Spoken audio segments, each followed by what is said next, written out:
In the meantime, I'm going to be having Ms. Wilson go ahead and call the roll. Senator Kiffmeyer. Present. Senator Howe. Senator Carlson. Senator Clausen. Present. Senator Fateh. Senator Curran. Present. Senator Pratt. Representative Nelson, sorry. Present. Senator Osmic. Present. Senator Carlson. Senator Fateh. A quorum is present. Thank you, Ms. Wilson.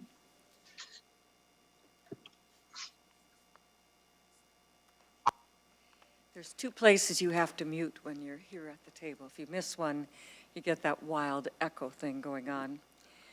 So I'm very glad to have our Senator Housley to have our first bill today, Senate File 3928. I'll move that to place it in front of the committee.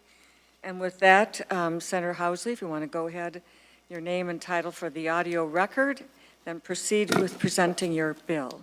And welcome. Thank you, Madam Chair and members. Senator Karen Housley here with Senate File 3928. And Madam Chair, I have the A1 amendment. Okay, Senator Howe moves the A1 amendment to 3928. This is a author's amendment. All those in favor, please say aye. Aye. Opposed? Motion prevails and is adopted. Senator Housley, to your bill as amended.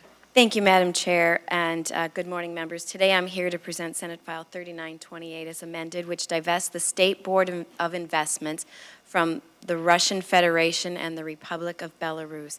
It also codifies Governor Walz's executive order to direct our state agencies to terminate contracts in Russia and Belarus. As amended, my bill also extends this directive to Belarus. This bill would prohibit future investments in Russia and Belarus from the State Board of Investments and state agencies. This bill was small as an action the Minnesota legislature can take to stop Putin and his army from further atrocities in Ukraine. Atrocities which we have not seen on the European continent since World War II and threaten to destroy a peaceful nation that poses absolutely no threat to Russia, Belarus, or any of its neighbors. The global community has stepped up to condemn these actions by targeting the Russian economy. Minnesota can join them by responsibly divesting our state agencies and state pensions from Putin's war machine. Pension holders do not want to fund their retirement from bloodshed, and Minnesotans do not want state agencies to serve them while holding contracts in Russia and Belarus. The amendment that was written was in consultation with the State Board of Investments. It adds to the Republic of Belarus to this. It adds the Republic of Belarus to the bill in addition to the Russian Federation. And it cleans up and clarifies definitions, provides directions for the disinvestment, and makes other technical changes which are important to Minnesota's business community to ensure that only businesses based in Russia and Belarus are impacted. I could go on and on about the atrocities President Putin has committed in Ukraine. Instead, I would like to let my friend Luda Anastasievsky, a leader in Minnesota's Ukrainian-American community, to talk about her home country and why we as Minnesotans can stand with the people of Ukraine with this bill. We also have professionals from SBI here this morning to answer any more questions. Thanks, Madam Chair. Thank you very much, Senator Housley, and welcome. I'm so glad you could be here today, and we're very delighted that you can. So again, your name and your title for the audio record, and then proceed with your testimony. I am Luda Anastasievsky, Minnesota Ukrainian American Advocacy Committee Chair. The Advocacy Committee represents the Ukrainian American community in the state of Minnesota and coordinates Ukrainian community advocacy work. There are over 17,000 Ukrainians in the state of Minnesota. I am also a board member of the Ukrainian American Community Center in Minneapolis. I am grateful to Mr. Roberts and the Jewish Community Relations Council of Minnesota and the Dakotas for spearheading the effort to introduce this Russia divestment bill, SF 3928. I'm very grateful to Senator Housley to authoring this bill as well. Madam Chair and members of the committee, as a Minnesotan and a Ukrainian American, I'm honored and privileged to speak to you today in support of this bill. I was born in Mariupol, a city in southeastern Ukraine on the Azov Sea, and spent my childhood and youth there. I've lived in Minnesota since 1990. I'm an educator. I have been teaching in Minnesota public schools for 30 years. This past month has been really tough on me. I'm exhausted from worry about my family and friends in Mariupol. I still do not know how any of them are doing, or even if they're alive, because there is still no communication. I lost touch with them on February 27th. Currently, Mariupol is enduring its fourth week of heavy shelling.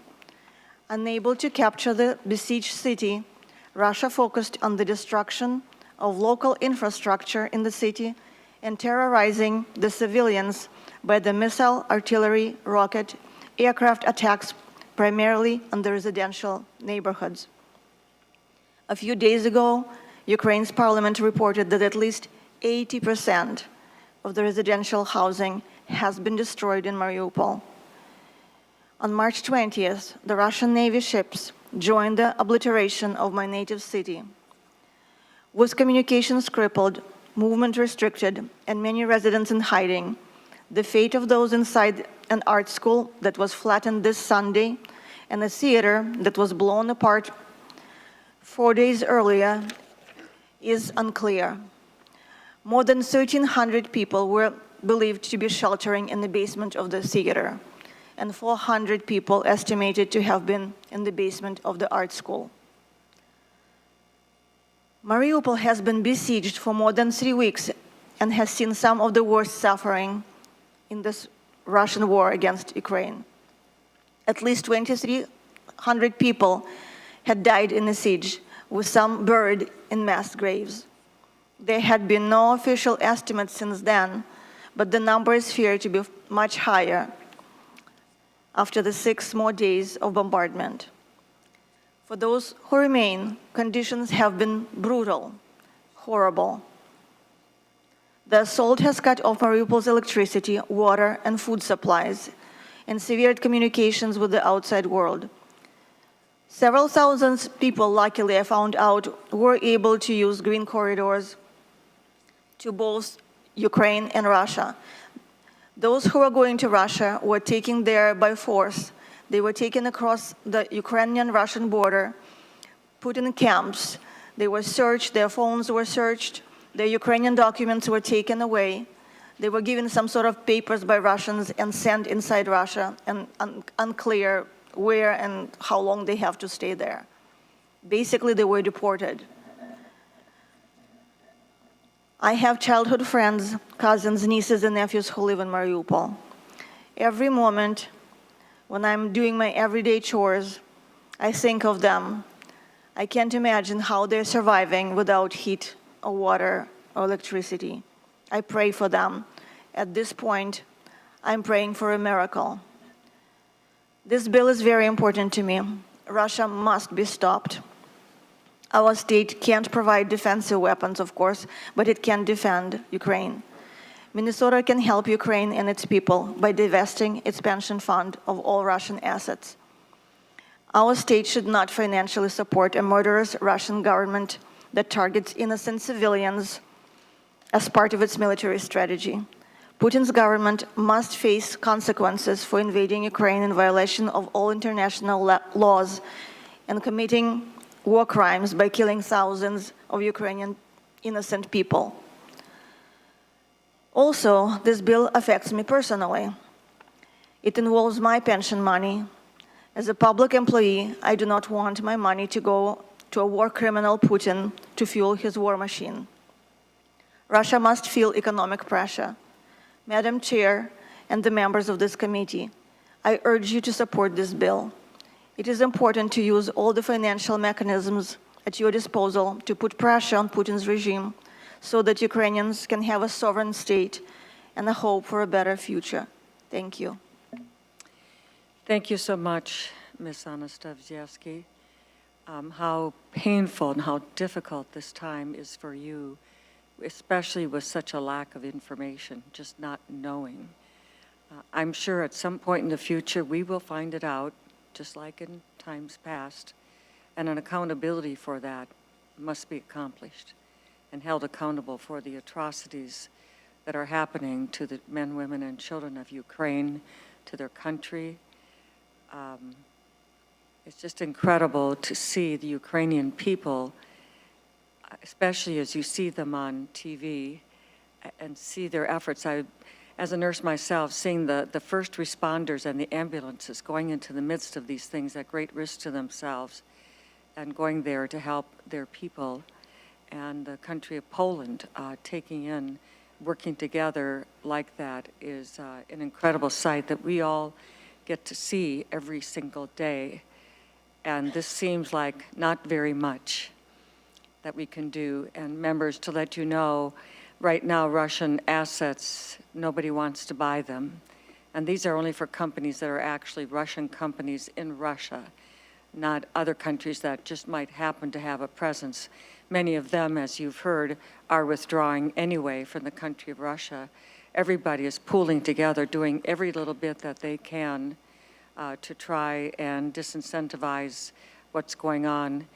And I don't know what the future may hold, but I think I would speak for us here that we all want to do what we can to help be a part of supporting Ukraine from these horrible situation that you are in that is so unnecessary.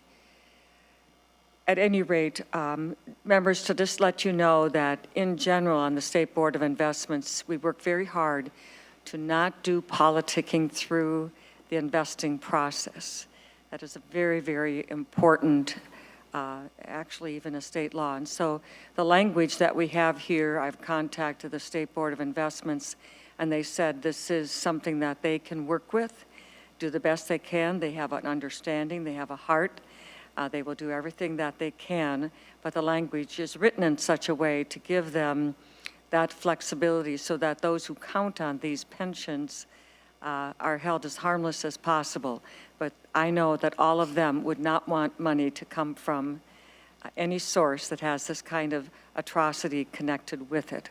So with all of that, there's quite a bit of language in the amendment here that makes this doable in this particular situation that is exceptional and calls for an exceptional kind of a step.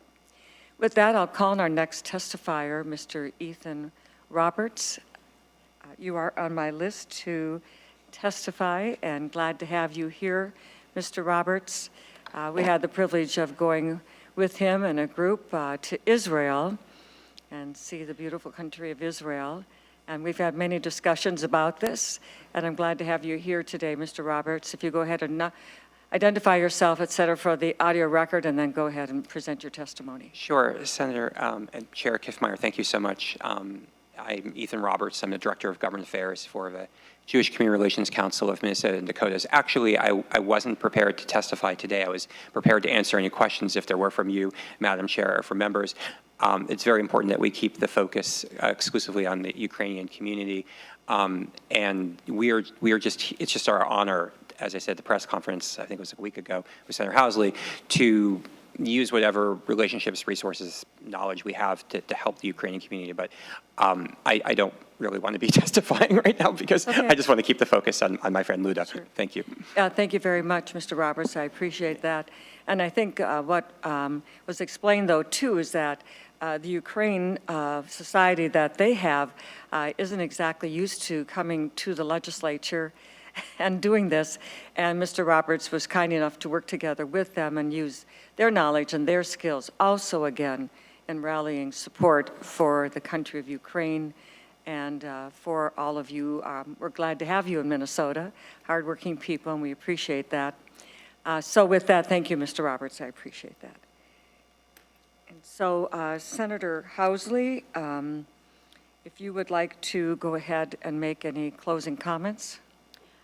Yes, thank you, Madam Chair. And again, thank you so much for the opportunity to hear this bill, which is bipartisan, bicameral. I do want to thank Senator Dietzig, who is here today, who represents a large portion of the 17,000 Ukrainians here in Minnesota, Senator Senjum, Senator Lopez Franzen, and Senator Coleman, and everybody else who has been out to support the country of Ukraine. Originally, there was $53 million of state pensions that were invested in Russia.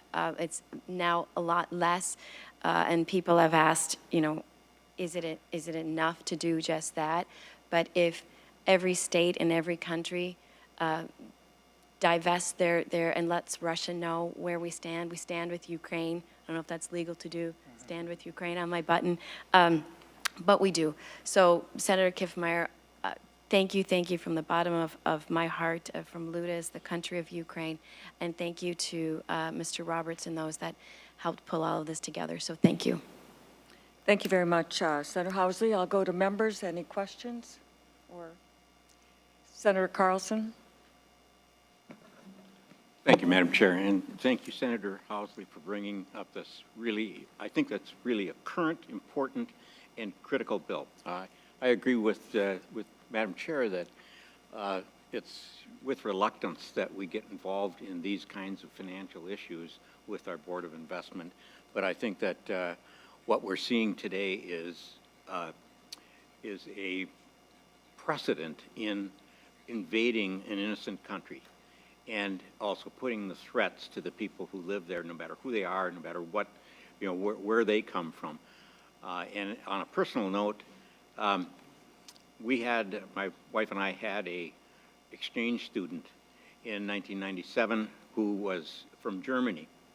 And, oftentimes the exchange students go to several different homes, and he wound up being at our home for more than a year. And so we really got to know him very well. We're still in communication with him, and that was already almost 25 years ago. And he married a woman from Ukraine, and they have 2 children now. And his in-laws, the last he's heard of them, they were taking shelter in the subway in Kyiv. They have not heard from them since, and this has been many weeks now.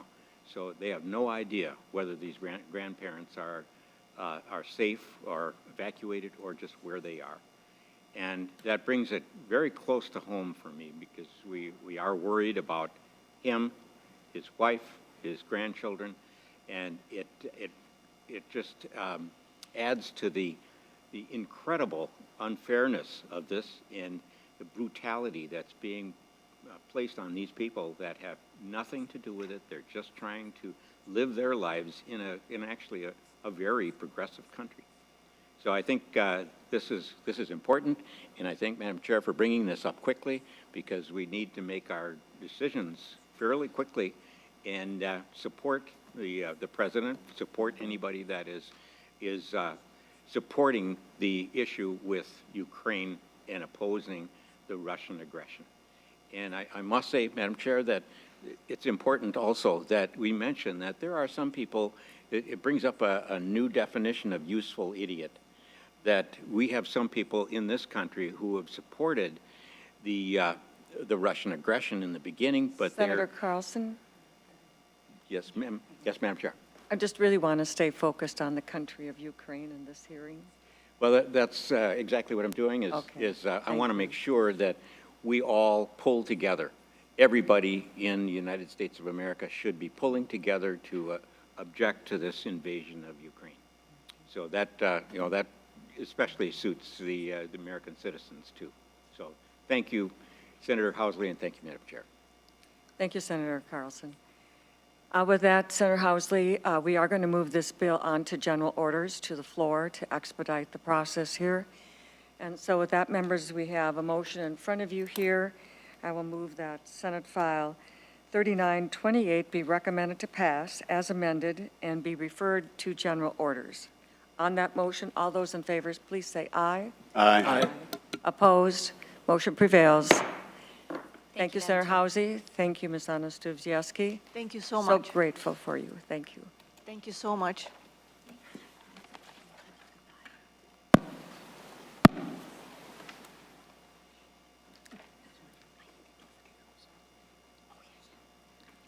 Okay, with that, members, Senator Housley, we are going to take your next bill, Senate File 391.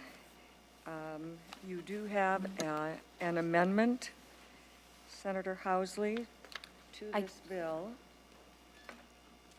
Thank you, Madam Chair. Do you want to move the A1 amendment first? Yes. Okay. Senator Howe, would you move the A1 amendment? No, I'm sorry. I'll move the A1 amendment to Senate File 391. This is an author's amendment. All those in favor say aye. Aye. Opposed, motion prevails and is adopted. To your bill, Senate File 391. Thank you, Madam Chair. Before you is Senate File 391, which would allow charities to sell raffle tickets by phone to interested supporters using a debit card only. Many of us know the nonprofit organizations that have their charitable dinners, and at those dinners, they auction off certain items, whether it be a trip up to Breezy Point or a gun or a black lab. They've have raffle tickets for so many different things. But during COVID, they didn't have any of those fundraising opportunities, and then they realized that they could not do any fundraising over the phone. So what this bill would be, it would be legalizing a remote method of participating in a charitable raffle, and it would be a huge benefit to Minnesota nonprofits seeking ways to raise money for their missions. This method of selling tickets by phone in preparation for a physical drawing was widely popular among nonprofit supporters before the Gaming Control Board made the decision that the activity is not permissible without an explicit change to the statute. So that's what this bill is. Countless other transactions can be made by phone. So what this legislation would do is nothing earth-shattering. It simply gives the Minnesota nonprofit community another tool in their tool belt.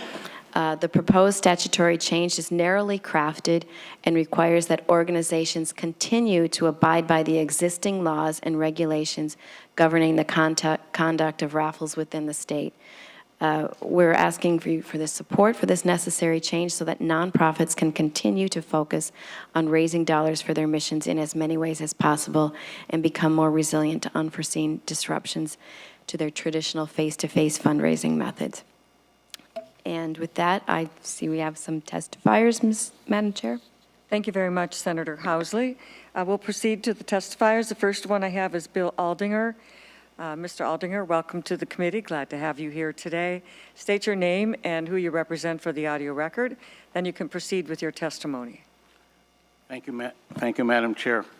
You're one of the few that are able to pronounce my last name without me telling it to you. But, my name is Bill Aldinger. I'm a volunteer serving as a state policy chair for Ducks Unlimited.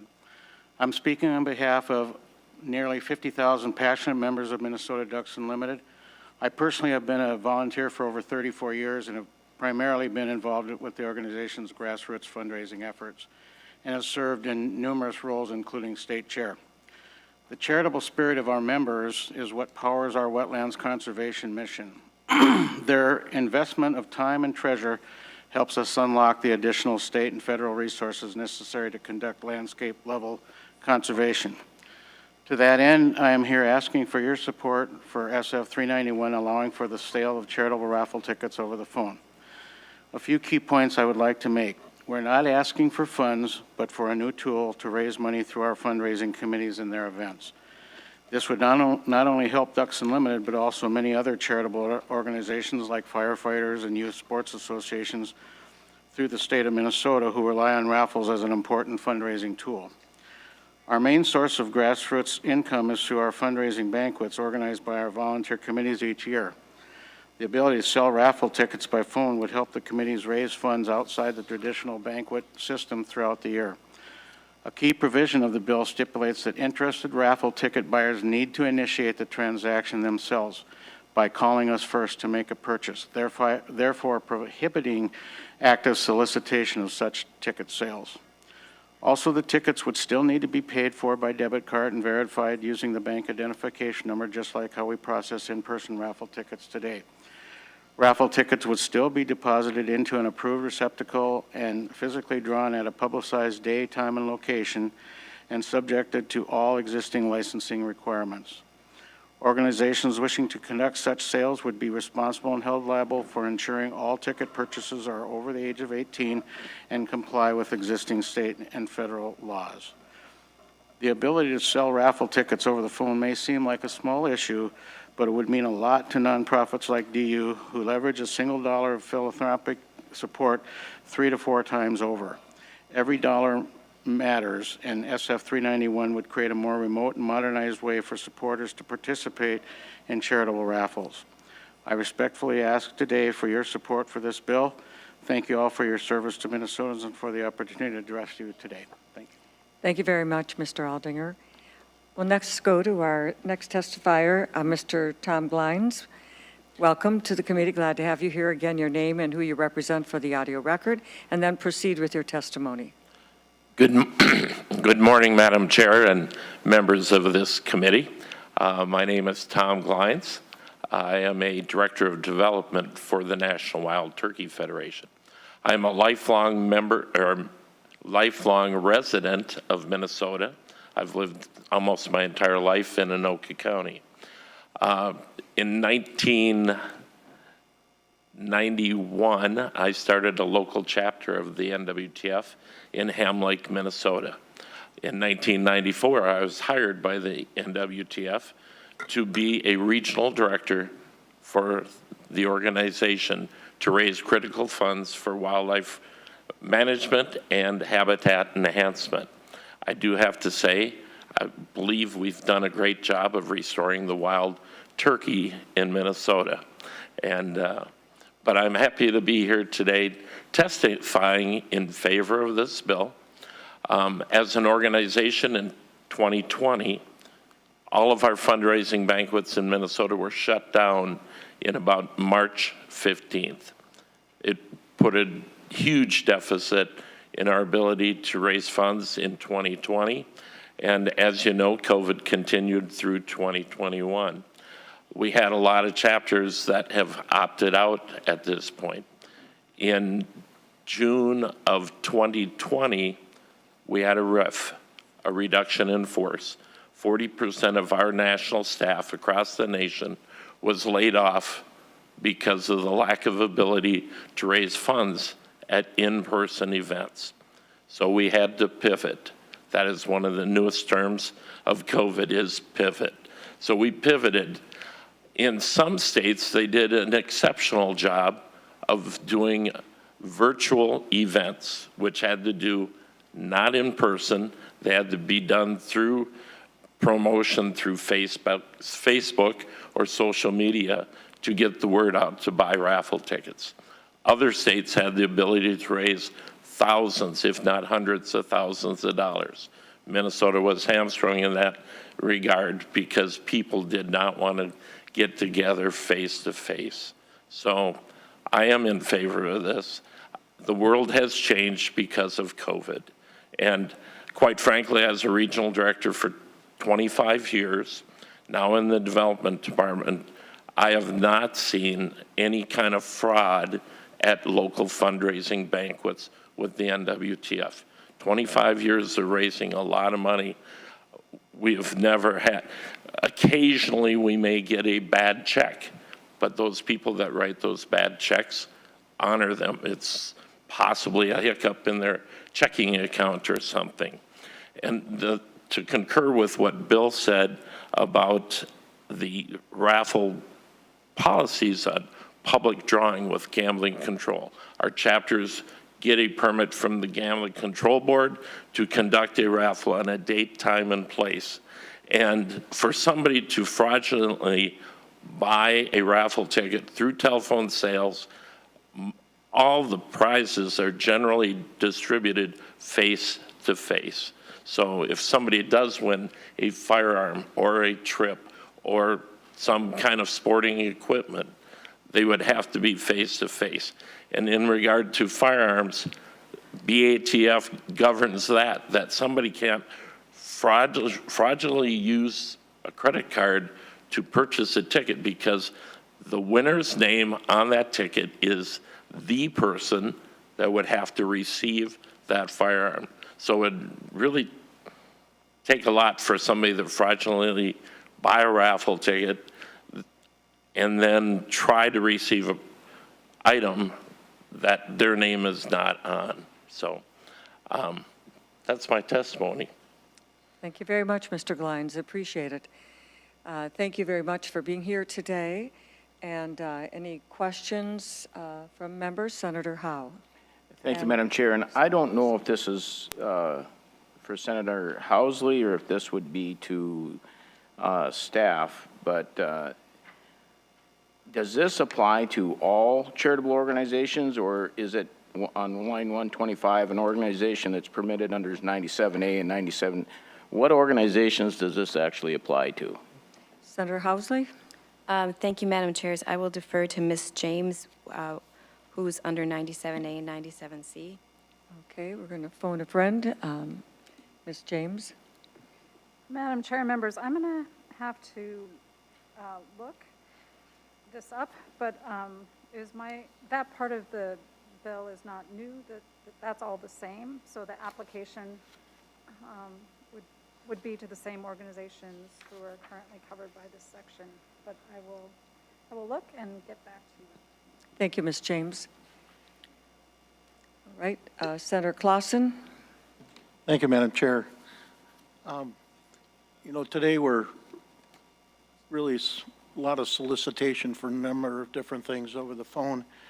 And I'm just wondering, in statute, do we have a definition of what a raffle ticket actually is? Interesting question, Senator Clausen. Ms. James, it looks like we're coming back to you. Madam Chair and members, I will read that definition to you once I get to it.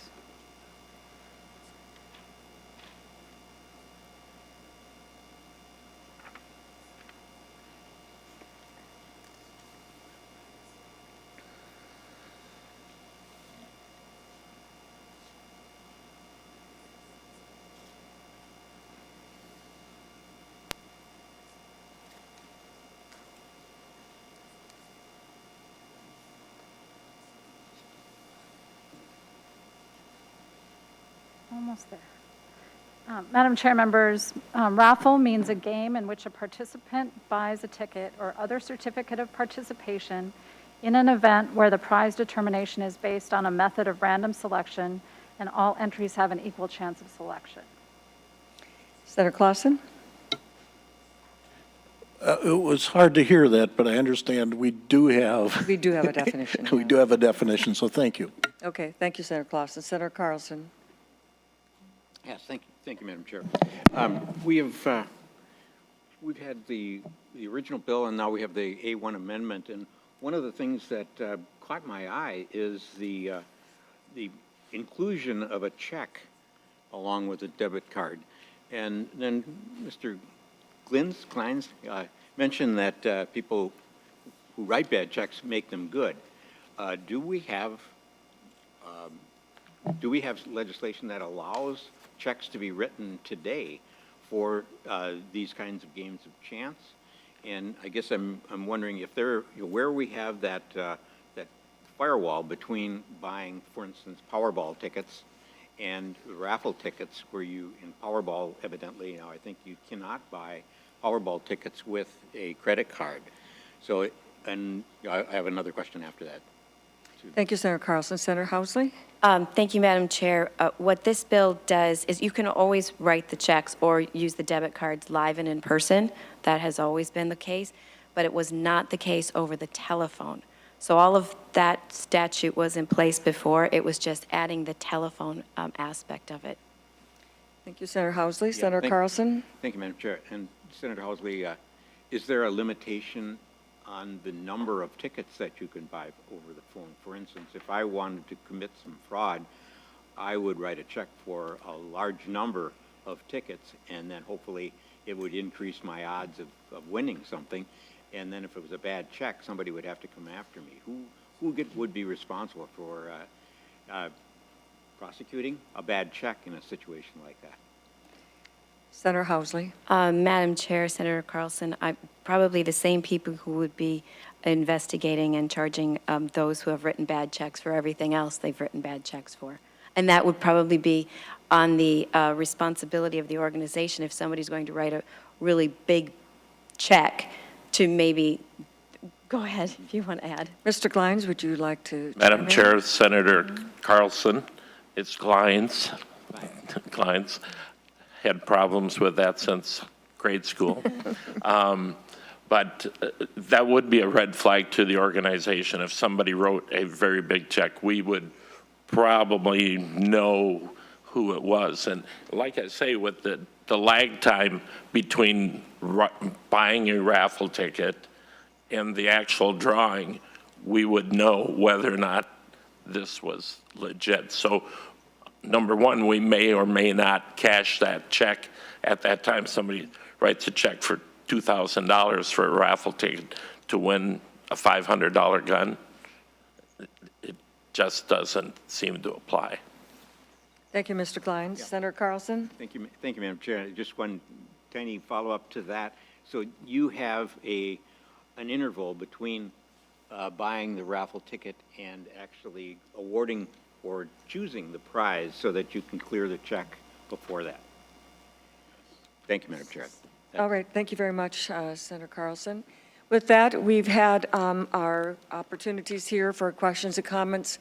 This bill is going to be laid over for possible inclusion, but Senator Housley, would you like to make a closing comment? Yes, thank you, Madam Chair. You have in your packet the letter from Ducks Unlimited, National Wild Turkey Federation, the Minnesota Outdoor Heritage Alliance, and Minnesota Deer Hunters Association, and Pheasant Forever, always in favor of this bill. And also, we worked with the Minnesota Gambling Control Board, and I want to thank Ms. James for alleviating all of their concerns, making sure that those on the phone check to make sure that the person is over 18 years of age, and then using a national register to make sure that the debit card is valid. So thank you so much again, Senator Kiffmeyer, for hearing this and giving me the opportunity. And thank you to Senator Hoffman as my co-author. Thank you, Madam Chair. Thank you, Senator Housley. And with that, Senate File 391 is laid over for possible inclusion. Okay, members, with that, we're going to go to Senator Utke, Senate File 3408.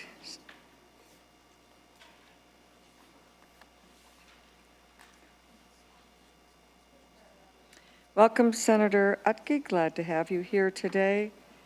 I'll just move 3408. Senator Utke, when you're ready, I see that you do have one testifier, Ms. Bender.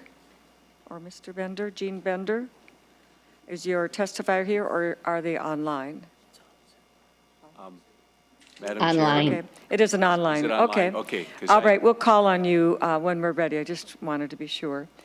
So with that, Senator Utke, again, your title, your name, and et cetera, and present your bill. All righty. Thank you, Madam Chair. I have before the committee today Senate File 3408, and this is actually its second stop. So we're here for a particular reason. That has to do with the task force, but I'll go over a little bit of the what this bill is about so that you have a little more of an idea. This bill deals with the sub-minimum wage, and as I go forward, it'll be referred to a lot of times as 14C, and that happens to be where it falls under the federal laws and regulations. So when we say 14C, it's the sub-minimum wage here. When the task force that we're dealing with here today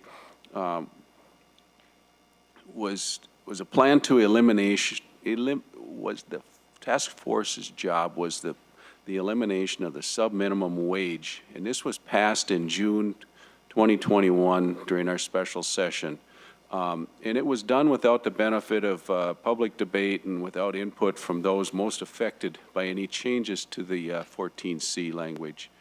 The law that passed was excluded representation from those most affected and their families.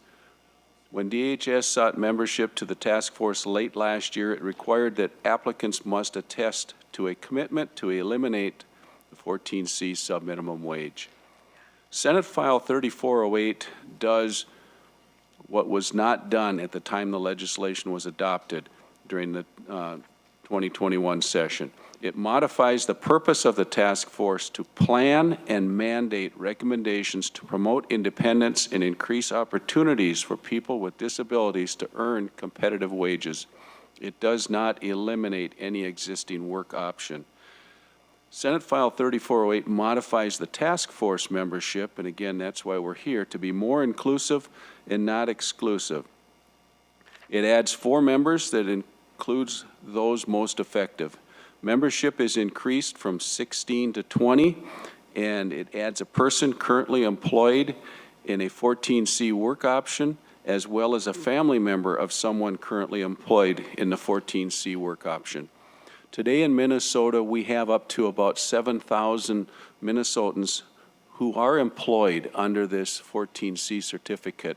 And they are employed for the reason being that they just are not able to do work where they can keep up to the general workforce. Without this 14C, they would be unemployed, they would lose their job, and that's why we've been doing so much with this bill this year, is we want to protect their jobs. Those people love the work they do. They love their coworkers. It gives them purpose to get up in the morning and do something, and they are the ones coming forward and saying, please do not take our job away, which the current language proposes. So, Madam Chair and members, we're here today to talk about the task force, but I wanted to give you a little bit more of what really is involved at the sub-minimum wage, and I realize we have a testifier that would like to weigh in also. Thank you very much, Senator Utke.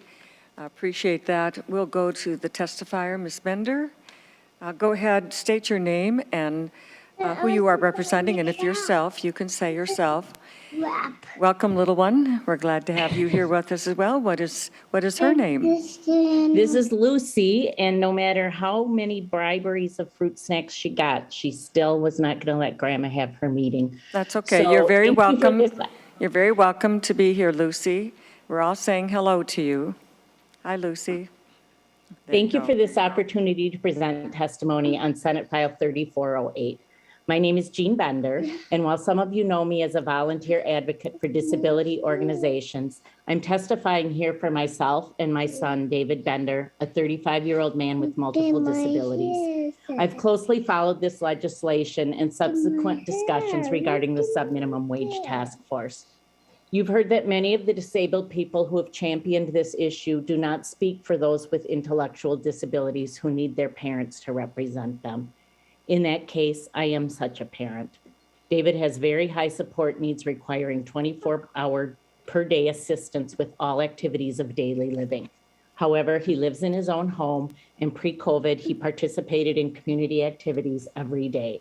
He's never participated in a sub-minimum wage employment or traditional day program because our family believes that community-based individualized programs should always be the first option for supporting people. I understand the fears of parents of adults who have reliance that utilize sub-minimum wage. I grew up in St. Peter at a time when children and adults with intellectual disabilities still lived at the state hospital and attended segregated day programs. As a young parent, I was grateful to be told that my disabled child could be raised at home and that children like my son would always have a place in society. They could attend school and receive special education services when they finished school. They could attend day programs or sheltered workshops and live in group homes. But that was more than 30 years ago, before we had an Olmstead plan and person-centered planning and individualized services and community first. I realized that my son deserved more than a place to go during the day, and I've advocated for person-centered services ever since. This task force is not about eliminating an existing option for people. In fact, it's the opposite. It's about figuring out how to develop a person-centered plan for every disabled individual and then putting the supports and services in place. And if that includes work, that work should be paid at least a minimum wage. Don't touch Grandma's computer. If an individual who chooses employment needs supports, then we need to figure out how we will provide them. Parents who attend programs for sub-minimum wage do so for a variety of reasons. We need to look at why the programs are used and meet those needs.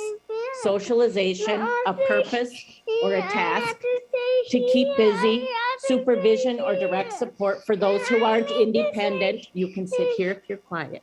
Or a place to go during the day. It's been said that people really appreciate the income they make for food, clothing, shelter, other living expenses, or simply for fun. And that's all the more reasons for paying at least a minimum wage. Many individuals with significant intellectual disabilities like my son do not understand the concept of money or paycheck, and they're doing the work for other reasons.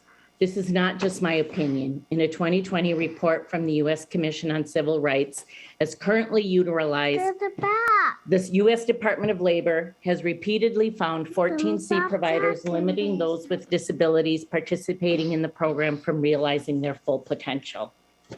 I urge you not to backtrack on the work you've already done to establish this task force to eliminate subminimum wage. Promoting more options for supporting people who want employment and those who do not want or aren't able to work will only strengthen our service system in Minnesota.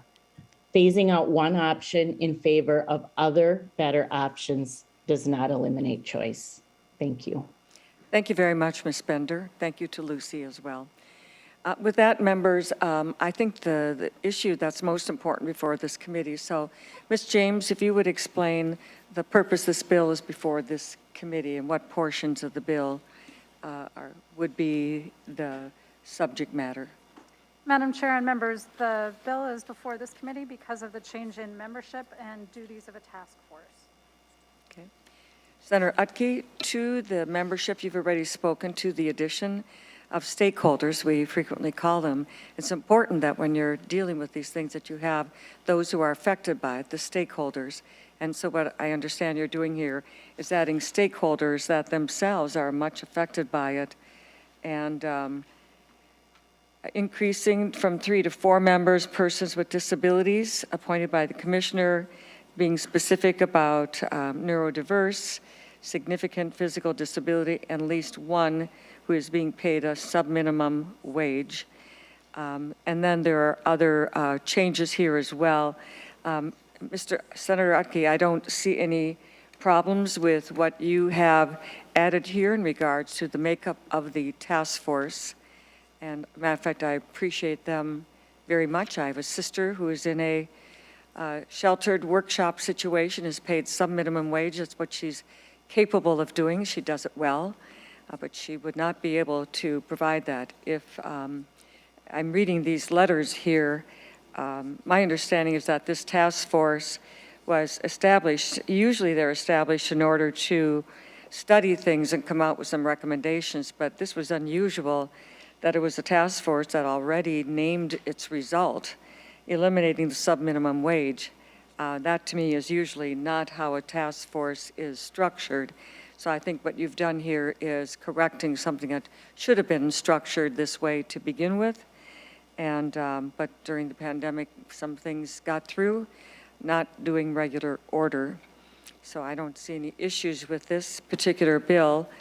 Senator Utke, our intention here is to take a vote and move this bill on to Finance Committee.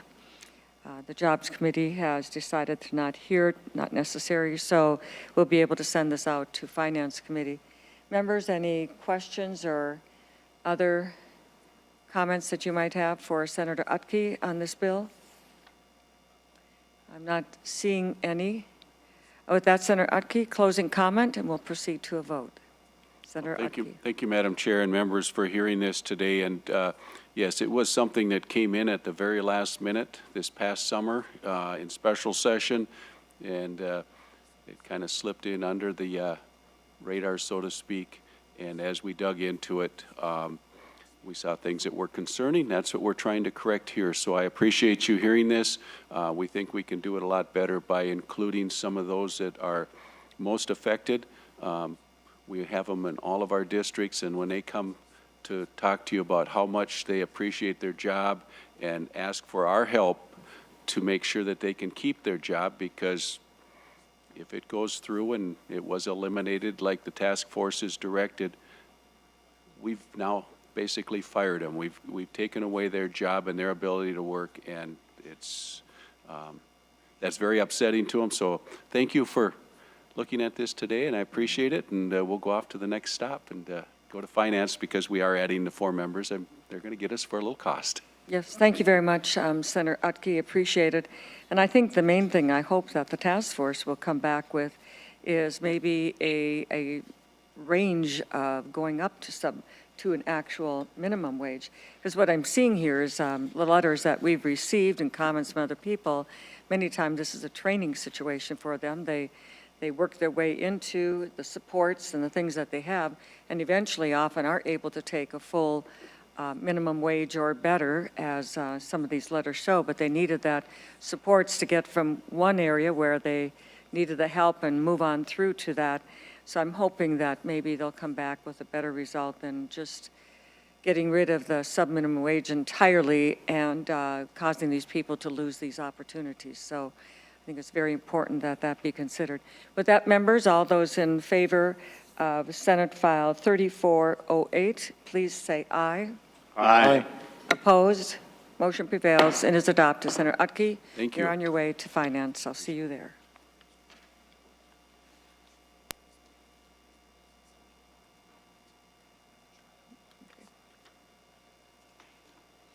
Members, I'm going to transition to present bills, and Senator Howe will take the gavel.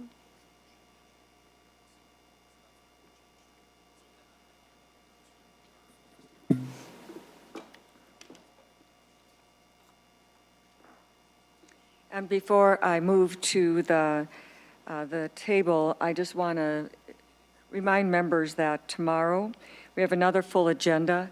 If we do not finish in our morning time, we will convene at 6:15 tomorrow night, 6:15 tomorrow night. So please put that on your schedule to be available.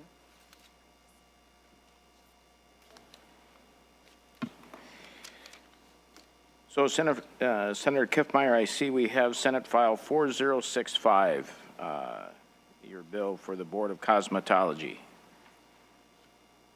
Sorry, I didn't give you a chance to get there and set up. My bust.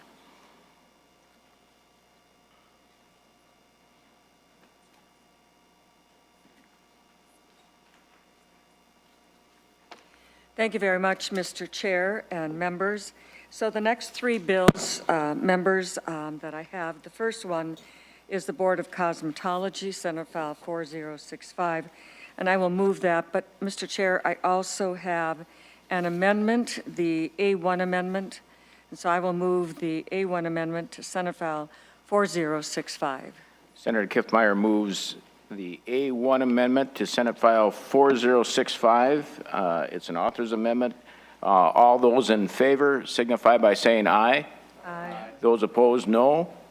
Motion carries. Senator Kiffmeyer to Senate File 4065 as amended. Thank you very much, Mr. Chair and members. I do have a testifier, and I'd like to have Ms. Fast come on up and to the table with me here. Glad to have her here today. Or is she online, Mr. Chair? She's online. Okay, She's online. all right. So there she is. Then, all right. So please state your name and proceed with your testimony. Sure. Sorry. Getting my screen set up. So there we go. Chair Howe. I'm Gina Fast, and I am the Executive Director with the Board of Cosmetology.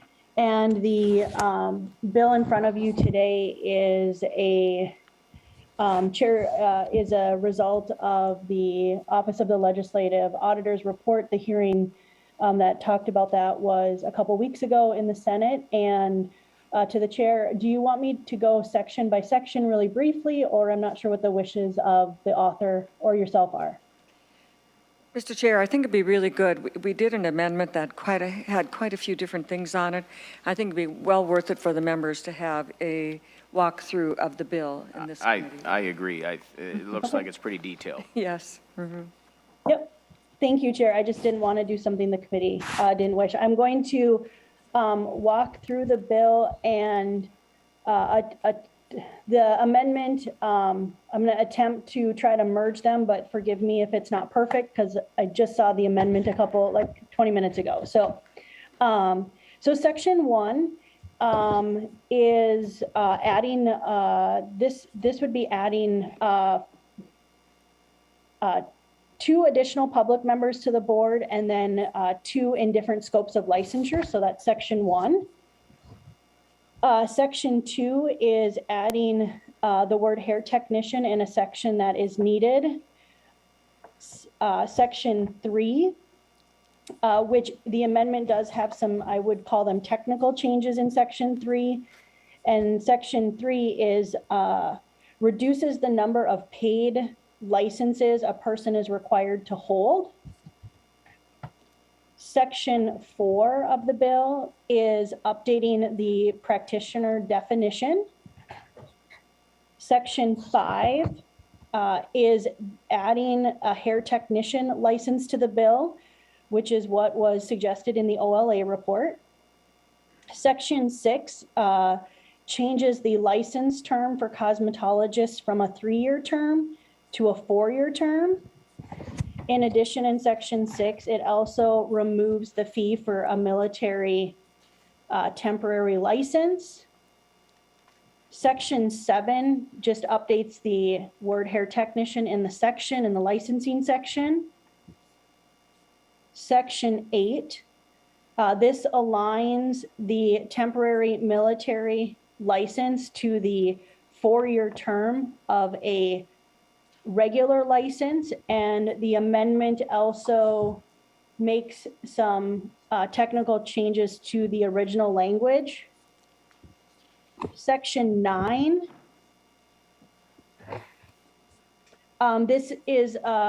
this language will direct the board on how to sync the license cycles up of the earlier section in section 3 of reducing the number of licenses a person would have to hold. All right. Section 10 is the renewal term set out in statute, and that would change it to 4 years instead of 3 years. Section 11, this is updating locations where the word hair technician is needed. Section 12, this allows reciprocity from a licensed barber into giving the board the ability to adopt rules to give barbers credit in cosmetology. It's a similar bill that you heard a couple weeks ago for barbers allowing cosmetologists in. Section 13 is updating locations where the word hair technician is needed. Section 14 is updating the language for a single salon license. Section 15 is adding the words 4 years to the renewal, or changing the term from 3 years to 4 years for salons. Section 16 is updating to reflect the different license types in the standards. Section 17, 18, 19, and 20 is technical housekeeping updates regarding schools and adding the 4-year term instead of a 3-year term to the school licensure structure. Section 21 has been changed in the amendment for the working group. And if you look in the amendment starting on lines 1.23, Chair Kiffmeyer has outlined the membership of the working group and who should appoint the different members, as well as what the duties are, when the reports are due, and what the group must consider, as well as appointing a chair, how they're reimbursed. The board is to provide administrative support and when the working group expires. Section 22 assists with the language of how we would transition licenses from a 3-year term to a 4-year term. Section 23 is the appropriation for the estimated revenue collection for the newly established hair technician license. And then section 24 is updating the statutes to reflect the Board of Cosmetology name change. I think I got it, but I may have, if the chair or the Kiffmeyer, if you feel I've missed anything. I think that's pretty good. Chair Kiffmeyer, any comments on? Yes, I do, Mr. Chair. I want to call attention to a couple things. One of them is that when you lengthen the term of the license from 3 years to 4 years, the concern we had here, part of what was driving these changes at the OLA report, many of these things are recommendations. Things that we could do are here today, but also establishing the work group.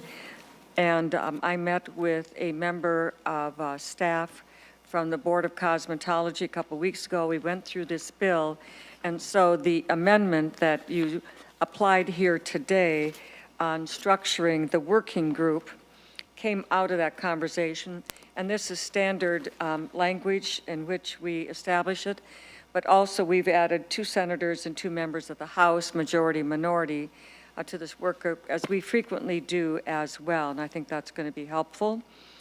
And some of the other things were more technical, but I met with the staff person from the Board of Cosmetology, went through the bill and walked through it.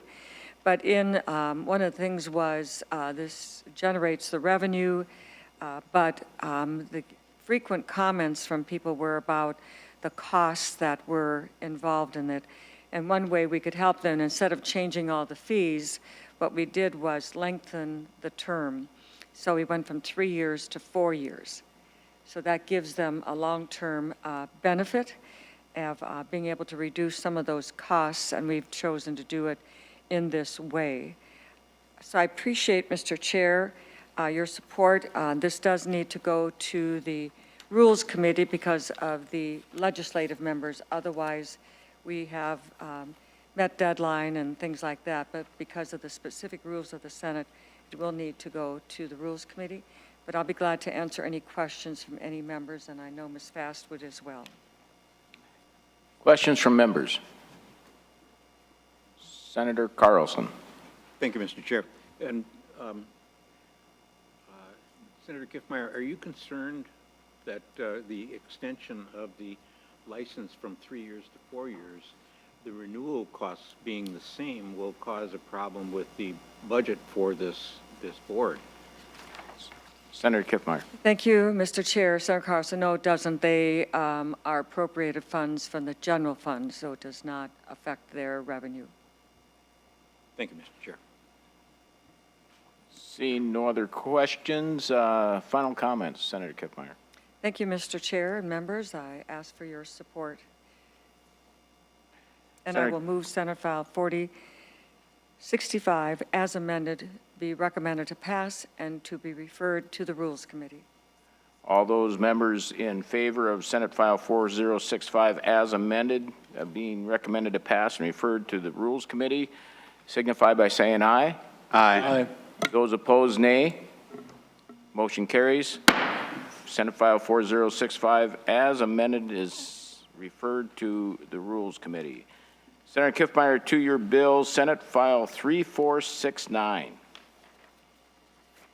Thank you, Mr. I see you have the A2 amendment. Yes, I do. And this is the first stop, members. So I would like to, first of all, move Senate File 3469. Then I will move the A2 amendment to Senate File 3469. And Mr. Chair, members, this is a delete all. I will describe as I present the bill. Senator Kiffmeyer moves the A2 amendment to Senate File 3469 as a delete all amendment. All those in favor signify by saying aye. Aye. Those opposed, nay. Motion carries. Senator Kiffmeyer, to your bill as amended. Thank you, Senator. Thank you, Chair. I appreciate that. And members, these amendments were posted prior to the committee, just to let you know that they were available. And Senate File 3469 is an elections bill to bring greater transparency into the process of elections, in particular to the processing of absentee ballots. So, Mr. Chair and members, I'll just quickly walk you through the bill that we have here. There's a couple technical things like adding voter to statewide voter registration system. But then the rest of Section 1, federal law, Help America Vote Act law, requires and has required, since it was signed into law by the President of the United States back in, I believe, around, Ms. Stengel might have the exact date, but around 2003, 2002. And so this particular Help America Vote Act requires federally that all voter registrations be entered immediately upon receipt, immediately. So Minnesota has been slow to do that. We've worked on it over the past number of years, but I think it is time to end that, and that we comply with the federal law, and that we enter this information into the system immediately. So we're striking within 42 days after the election and before the deadline, and we're striking that language and just saying before the canvass of that election is started. It gives them a little bit of time because we have Election Day registration. Some of them come in, but I would also mention to you, members, that this committee has voted an extensive millions and millions of dollars into the local governments in order to have electronic poll books, which enables them to capture the data on Election Day and before on an immediate basis. And so that's been tremendously beneficial to them to have that data entered on Election Day or when somebody comes to the county office. And so I think it is time that we comply with the federal law and have this information immediately, and then also being specific about it, saying before the canvass of that election is started. And the goal here is that when you canvass the results from the election and statistics are presented, that we will have had that data fully entered. And we also, there's just some other technical language that go along with that. And the effective date is there as well. And then clarifying language in Section 2, personally left with is a little bit vague, and so we've done personally delivered to the county auditor, just to be more specific. And then to be clear also again with current law, an agent must not deposit the absentee ballot return envelope of another person in a drop box. These have always been, you have agent delivery, they must be returned to the county auditor, municipal clerk, or they can put it in the mail. But they cannot do any more than 3 voters, and they must not deposit it of another person in a drop box. Section 3, again, this is giving greater transparency. Live stream during the absentee voting period, located within 100 feet of a door of the building, available for use during the absentee voting period as established in another section of law, must be assigned a unique identification number, and include the statement that you can only return your own ballot in this drop box, and so on, some other technical language. Section 3 continues into page 4, and that has to do with a collection log and a report and some details that are there, and that be completed before the meeting of the canvassing board, whether it's local or the state board. Then we will go on to Section 4, where the board must not include deputy county auditors or deputy city clerks unless they have been appointed and election judges provided in sections 204B.19. There was a court case recently in regards to this issue, and the judge said that the law was not clear enough, and so we are making it clear, as was the original intent, that election judges would be the ones who are appointed each by their political parties that would be serving as a check and a balance in regards to the processing of absentee ballots. The next section that we have here, Section 5, has to do with storage and counting of absentee ballots. And in this regard, on page 6, line 22, counting of ballots must be public. Again, not who voted, not who they voted for, but the counting of the ballots which are separated from who cast the ballot, and only disclosed in accordance with another section of statute, Section 6. You've heard the phrase so often, poll challengers. It has bothered me for quite a while. The word challengers is kind of a negative word. You're challenging and all of that, and many times what they really are doing is observing, and then they have specific duties. So, and just to mention, I met several hours and other kinds of conversations with the League of Minnesota Cities, a representative from AMC, and also a county election administrator from a particular county. And we walked through the original language of the bill as introduced in great detail, had many significant conversations. And so this ballot board observers came out of that conversation to mention NCSL. We sought them for information on what other states name them and what are their duties and a variety of things. And so out of that is this concept or this language of ballot board observers. A candidate or party on a ballot at an election may appoint a person to serve as an absentee ballot board observer. And then it goes into some technical requirements that they must be made 30 days prior to the start of the absentee voting period, which is 46 days before Election Day and then 30 days before that. They wanted to know who that was and to be able to work with them, given the dates and the times and other things, as we should do in working cooperatively to conduct an election. It gives requirements of them to notify the county auditor with contact information, and also requirement that they complete election judge training as described in statute. Some individuals are not eligible to serve as an absentee ballot board observer. Election judges themselves, candidates on the ballot, immediate family members of candidates on the ballot. I'm not quite sure. Ms. Stengel, we might take a look at line 713 later.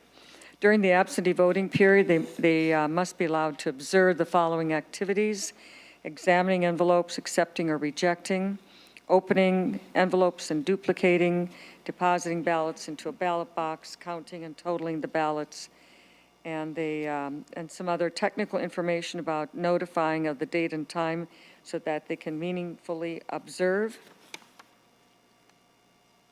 We go into section 7, and this has more technical language about live streaming 7 days immediately preceding an election and on election day. And live streaming would go directly from where it initiates to Minnesota IT. And they will be the holder of the data, and it will be stored there for 48 months. And so again, some other language about the live streaming itself and the requirements, the data in case of disruptions. On section 9, premature disclosure of count results. If you remember, the 20 election we had, where we had in the polling place results were reported out separate from, and later came the absentee ballots, causing a great deal of confusion, a lot of questions, and a lot of concerns. And so in section 9, county auditor, municipal clerk, school district clerk, election judge, or any other person must not disclose count results from any precinct until all count results from that precinct have been counted and totaled, including absentee votes received and processed by 8 p.m. on election day. Again, in discussing with the county representative, that's a fine time for us to do that. We all know that sometimes things come in just before, but they're not able to process them. And so we will give them that current law, 24 hours, to complete that and then to report that out and add those to it. Be best to have 100%, but that means we'd have to wait till the next day. I don't think that would be acceptable, and so by having a cutoff date of 8 p.m., and of note, in the recent one where the court ordered that they all be in by 8 p.m. on election day, it was a court order, there were a few that were right there, and the counties weren't quite able to get 100%, but very, very close to it. Section 10 is testing of the voting systems, some technical language. If you notice, in the beginning of current law, just as public notice, at least 2 days in advance by publication once in an official newspaper. That is so short that makes it nearly impossible for people to actually take advantage of this testing of the voting system. And so the additional language is that at least 14 days before the testing must give notice of the time and place in the following manner: publishing the notice once in the official newspaper, prominently posting it on the local government's website, if there is one, and sending the notice to the chairs of each major political party in the state. And I would say that I think will be a more meaningful opportunity for people to come and observe the testing of the voting systems. There's some financial language here as well to help make sure that we are able to have some election security and integrity grants going out to assist the local units of government in the implementation of this law. And they felt that significantly by live streaming to Minute and having a one common repository for the data would be best suited to this process and eliminates that cost from local governments. And then in this bill, we are funding Minnesota IT. The appropriations at this time are blank because we are waiting for an updated fiscal note, and at that time we will fill those amounts in, but at this time we do not have that. And Mr. Chair and members, since it is the delete all amendment, that is the explanation I felt that I could give you, trying to stay at a high level, and would be glad to answer any questions. But I think before that, Mr. Chair, I would be glad for the committee to hear from testifiers. Agreed. If the testifiers could come forward, I see Mr. Hilgart and Mr. Hassel, if you could both come up. Oh, Ms. Hassel, if you could come to the testifiers table, and Mr. Hilgart, if you could state your name for the record and proceed with your testimony. Mr. Chair, members, thank you very much. My name is Matt Hilgart, and I work for the Association of Minnesota Counties. The Association of Minnesota Counties is a membership association that represents all of Minnesota's 87 counties. I'm here today to state that while we are appreciative of the time that Senator Kiffmeyer has spent with local governments in drafting the A1 amendment, local governments and election administrators still have concerns with the bill as currently written, specifically sections 1 through 4 and 6 through 8. At a high level, our concerns include a limited window to enter voter registration application information, which is section 1, confusion over the interactions of the new proposed drop box language, limiting each person to only drop one ballot, and questions surrounding what would happen if it was identified that someone deposited more than one ballot. That's section 2. New limitations on the flexibility of drop box locations and the number of days they have to be used, for which many members would say would limit some of the benefits of being able to scale up and down to a community's needs. And the new ballot board observer role, which on the face of it we thought could provide an alternative to ballot board live streaming, but under the current proposal would be a both-and proposal that creates additional logistical and privacy concerns, and this is section 6. Regarding things we do support, counties appreciate the clarity provided in section 9 and think that this uniformity makes sense for the public. We also appreciate the appropriation the author has provided for the increased election infrastructure under this proposal, especially if it is made to reflect any ongoing costs. And I want to pause here to importantly note and thank Chair Kiffmeyer, her staff, Joey Wiley, and council, Ms. Stengel, for giving counties several hours of their time to explain and hear our concerns over the original Senate File 3469. To this point, we greatly appreciate the chair's decision to provide statewide assistance in management of all data and IT requirements under this proposal, which is substantial. Simply put, our local governments do not have the resources, infrastructure, staffing, and expertise needed to pull off the live streaming of drop boxes and ballot boards throughout the state. Not only the initial setup of these technologies, but managing web-based interfaces and all the data management responsibilities that go along with creating and storing public and private data. We firmly believe that because of the complexity of such a proposed system outlined in Senate File 3469, it is critical that the state must make sure to adequately prepare and invest in a system that guarantees the smooth functioning transmission of this most important and sensitive data. If any innocent malfunction were to occur, we would not only be potentially delaying election results, this is Section 8, Subdivision 4, but also creating unwarranted level of concern from the public because of technology failures. Once again, we want to thank Senator Kiffmeyer for exploring alternative options and giving these powers to the state.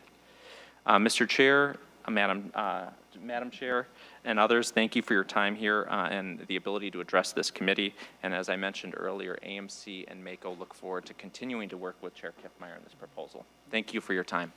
Thank you for your testimony. And Ms. Hassel, if you could please state your name and proceed with your testimony. Great. Thank you, Chair Howe, and members of the committee for the opportunity to speak. My name is Alex Hassel, and I am here on behalf of the League of Minnesota Cities, which represents 837 cities across the state of Minnesota.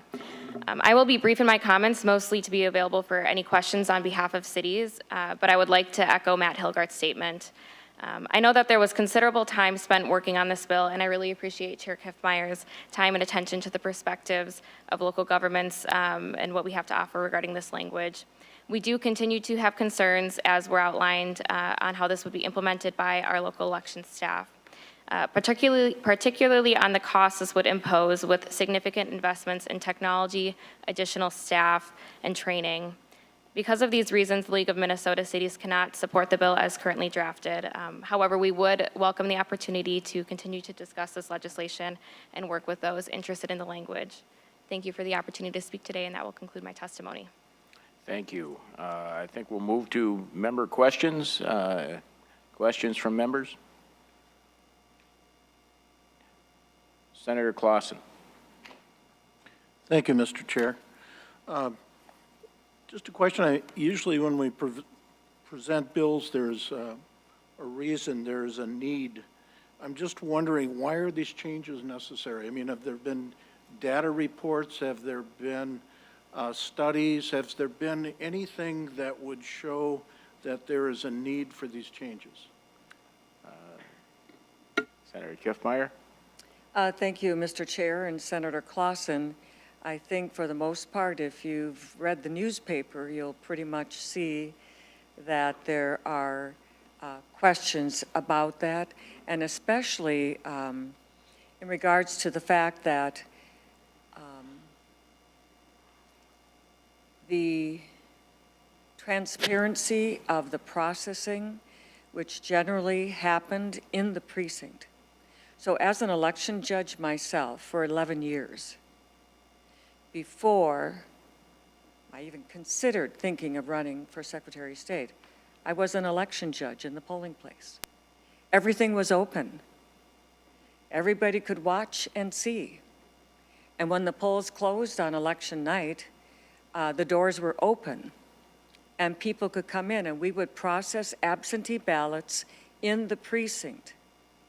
And folks could see and watch what we were doing, not interfere, but they could see and watch what we were doing. Since we have moved to absentee ballot boards and it goes into a county structure or a municipal structure, the doors have been closed. And when doors are closed for people, they ask questions about that process. And so this is something that ever since we've gone to absentee ballot boards, when it has gone into that situation where that is closed, that has frequently over the years brought concerns to my mind that in this processing of absentee ballots, which previously was open to everybody, now is closed and behind doors. And whenever you have a situation in government where something that is really pertinent to every single voter in the state of Minnesota, we're trying to make a way. We could go back and say, okay, let's do absentee ballots just like they used to be in the precinct, and do it in the precinct, and then you'd have that open door policy. Or if you're going to continue to keep absentee ballot boards, then we give some transparency and openness to that.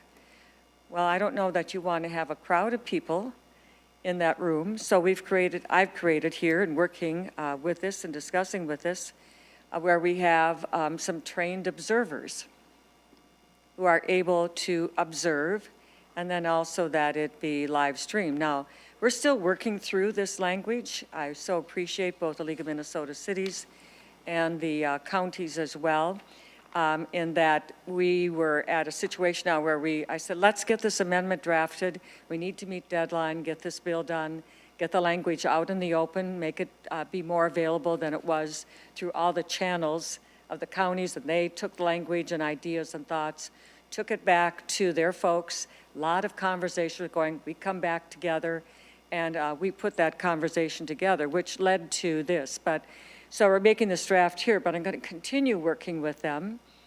And we had different pieces of language in different places, so we kind of wanted to pull it all together, see what it looked like and felt like when it was all together, and then continue working on it.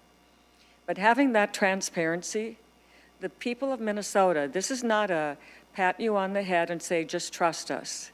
This is an election that should be open and be able to be observed, and that when you have what I've tried to do here is have some limitation and have some process and contact information exchanged, and make it be a workable process for the election administrators. And so we're working on that language, and hopefully we'll be able to come up with something that is agreeable. That's our goal that we're working to. But the fact of having the processing of this and have transparency there, I think is a matter of everybody's interest to it. And maybe if it isn't particularly to you or to other people, that's okay. Not everybody has to have that. But there are those who do, and I think we owe it in the system to make sure that when you're doing things that are behind doors, and I have to say, much to my shock and dismay, I've sometimes gone to the county office to, as the law currently allowed, to be able to observe and do whatever to be part of that.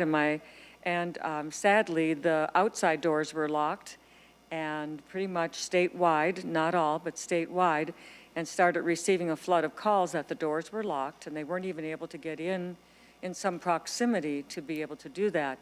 This, to me, represented an issue that needs to be clarified and rectified.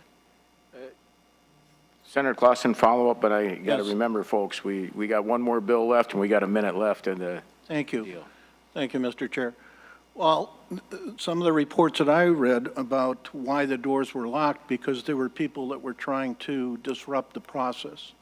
And there were people that were there as observers.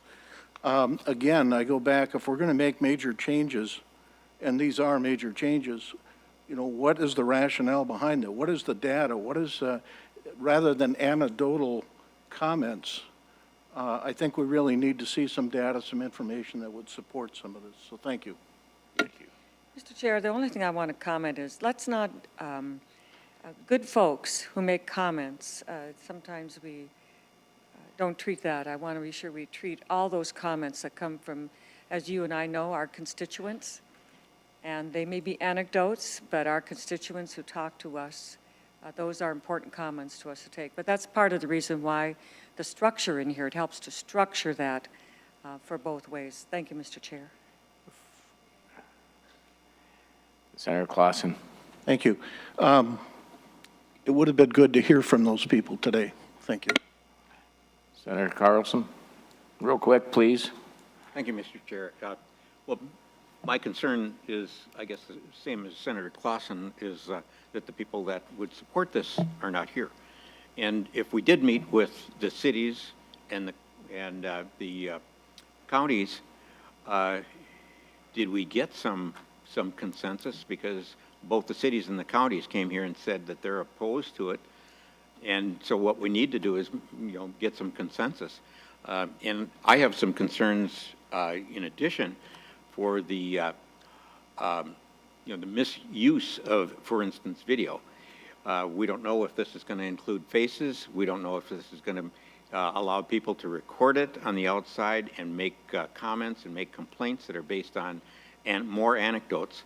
And I think if we're looking for confidence in our election process, I think it's important for us to say what is good about this election process, and maybe go back and say, well, we did these good things, and that our election process is very sound, and make that pitch to the public, because we have a lot of people out there right now telling us that it is not good, it is not accurate, it is not honest, and that there's lots of votes not counted.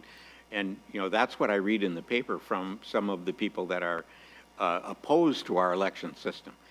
And I guess I would like to see more support for what you're putting in here. We have some things that might be federally mandated as well, but there are some things here that I think go beyond encouraging people to vote and are actually dissuading people from voting. Final comments.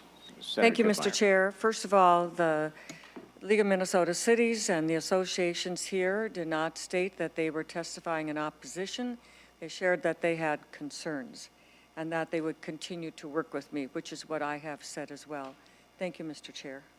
And with that, Senator Kiffmeyer renews her motion that Senate File 3469 as amended be recommended to pass and re-referred to Civil Law and Data Practices Committee. All those in favor signify by saying aye. Aye. Aye. Those opposed, nay. Nay. No. Motion carries. Bill is passed and on its way to Civil Law and Data Practices. And Mr. Chair, the last bill is a technical bill. It is a vehicle bill that would be used by the chair of the House, I believe, or I just want to be sure in case I could fulfill our agenda. Yes, it is. It is Senate File 3975, and this bill would be laid over for possible inclusion, but it's a vehicle bill that Representative, the chair in the House, and I have agreed to that this would be our bill that we would use. So, Mr. Chair, members like to move Senate File 3975. I have no amendments, and I would ask for it'll be laid over for possible inclusion. Seeing no questions, Senate File 3975 is laid over for possible inclusion. Thank you, Mr. Chair, and I believe that concludes the work. We would like to adjourn. With the calendar of the day being concluded, this meeting is adjourned.